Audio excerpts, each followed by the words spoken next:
Kenya's President William Ruto has called out a foreign entity that sponsored, according to him, accusing for sponsoring the Gen Z protest in the country. Hello, I am Mahlet, Ayele, your host at Connect Africa, bringing you the latest from the continent. Now, William Ruto, while in public, while he was launching a marketplace and in a public place, he has called out the name of a foreign entity that has sponsored, according to him, allegedly, the Gen Z protest in Kenya. Now, he said that so far, actually, the Kenyan government has blamed three different entities. The first one was Russia, actually the Russian government, naming out President Vladimir Putin. The second one was blaming the politicians in the country, including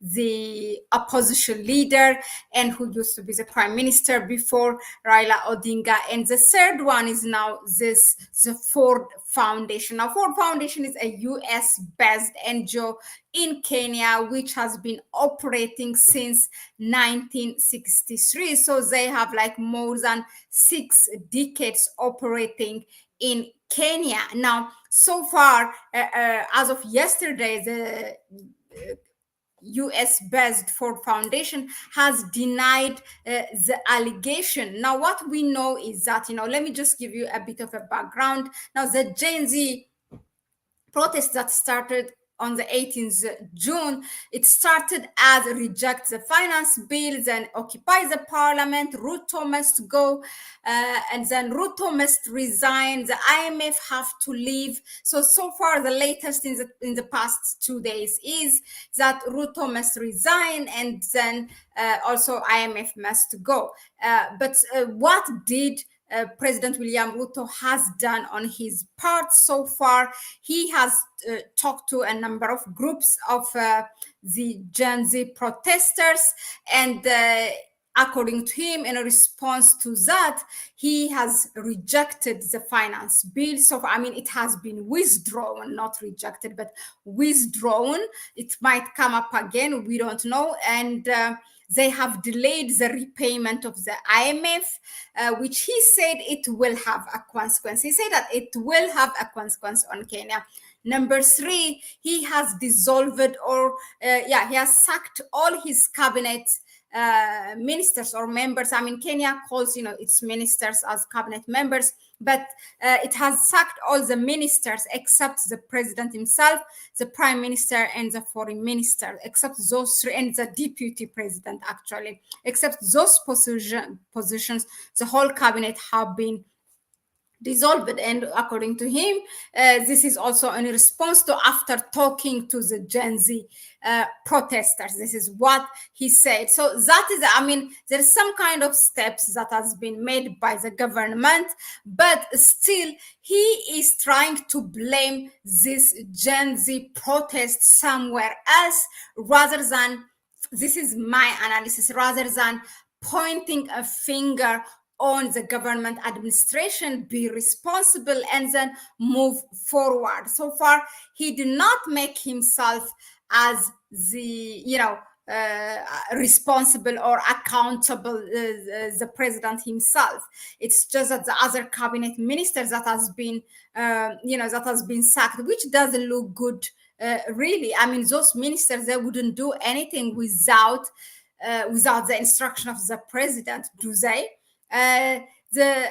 So far, he has not presented any evidence how Ford Foundation has sponsored this, but he made this speech. Let us listen to this together.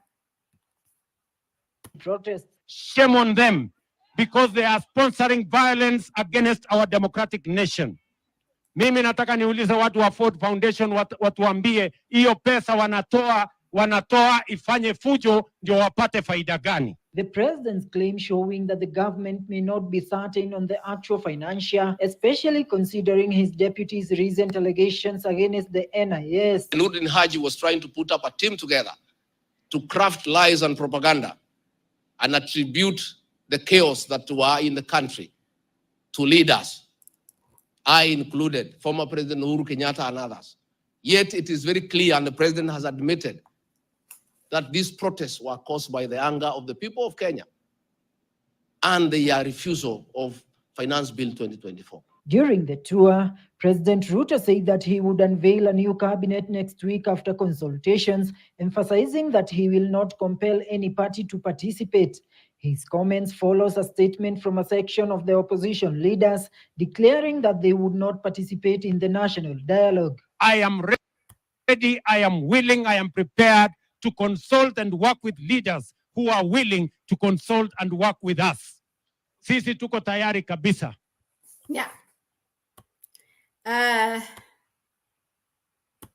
So for me, I think it seems that William Ruto is confused, but the real reason, actually, that's what we are interested. The real reason behind all this mess is that, we all have seen how President William Ruto was welcomed in a ceremonial, welcome in the United States, marking the many years, 60 years relation with the U.S.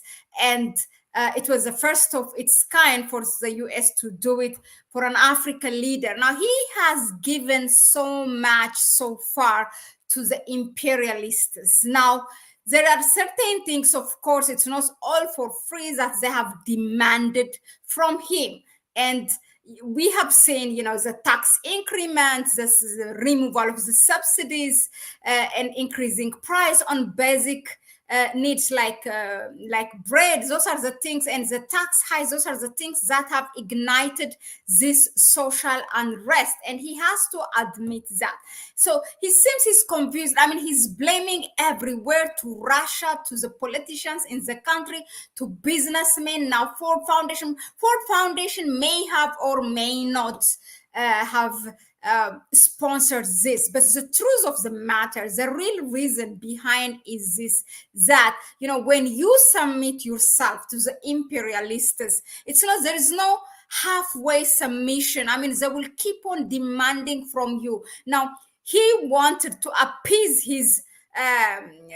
the US because they have something on him, and for releasing those funds for him, there are things that he has to pay. Kenya is one of the top 5 countries in Africa that have the highest debt. So to pay that, he has to change things at home, and it's consulted by IMF and World Bank. They're there.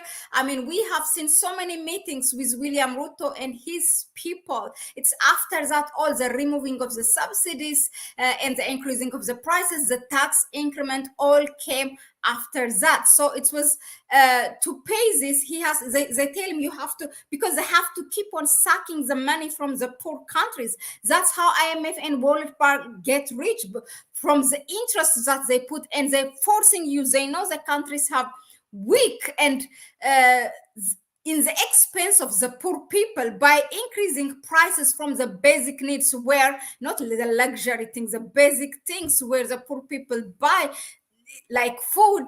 They tell you to increase price. That's how they live. They make a living out of, out at the expense of the poor people in Africa. So he just enforced that, and we have seen the result, the Gen Z protest in the country. So he cannot take it anymore. Now, the same people that have voted for him, because he said he's all about a bottom-up approach. He's all about, for the hustlers. That's how he got his votes. So the same people that voted for him are now going to take him down when he sees that, okay, he said, we have withdrawn this finance bill. I have sacked my cabinet members and ministers. And the thing is, you really have to make a policy change. So all this is not going to save William Ruto. So when he does this, also the imperialists will expect, or the capitalism, the US-led West will expect, okay, this man is withdrawing the finance bill, which we expect, which has the tax hikes and the increase, the price increase on the bread, if also is removed, then how is he going to pay us? So they're concerned, and they're going to come up with something. So they might have sponsored it or not. We don't know. But the truth of the matter is that this is the result when a country or a leader, we cannot say country, we cannot just include all the millions of people, it's just our heads of states. When you submit yourself to capitalism or to imperialists, to their need, unless you have to be full in or you have to resist it. But the thing is, countries or African countries individually cannot do this unless they unify. For example, if this is like a united front as an African Union, or even on an Eastern African community level, he would have resisted it, and the US would not do what it is doing now in Kenya. Yeah, that's the real reason behind. But in any case, for your information, we have this message that is going viral. I haven't seen so far, even if you Google it, you don't find it, but there is this message that's saying like the Ford Foundation has admitted. I'm going to share with you the message, but it might be true or not. We have to wait. The Ford Foundation, as of yesterday night, they said they have denied Ruto's allegation or accusation. But today we see this message going viral.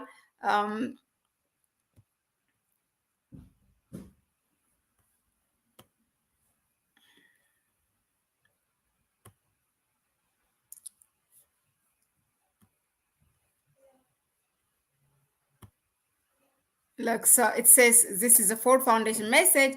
It's with deep regret that we announce the unfortunate outcome related to our recent funding, which has inadvertently contributed to instability and violence in Kenya. The funded activities were initially intended to promote civil education and enhance community engagement as a means to enhancing democracy. However, our internal investigation have revealed that the recipients of our donation, who will be named later, misused the funds for illegal purposes, and it continues there. Now, we don't find this. I mean, I tried to Google it as a message as it is, but you don't find it. Whether it is true or not, but I want you really, what I want to draw your attention to is that what's happening in Kenya is it's something not that William Ruto alone can fight it. Now, he has submitted himself to this kind of system, and he has to face it, unless you are all out and outrightly resist this, or you are all in. In any case, this might not be also only the case of Kenya. It could be also the case of other countries in Africa. So I want you to look at it from a wider perspective. Thank you very much again for tuning in, and I'll see you on the next one. Please go ahead and subscribe to the channel, give it a like, and if you find it informative what we bring you here, and share the video with others. If you want to support us further, you can donate to our PayPal account. You can find it in the description section. Thank you again, and I will see you on the next one.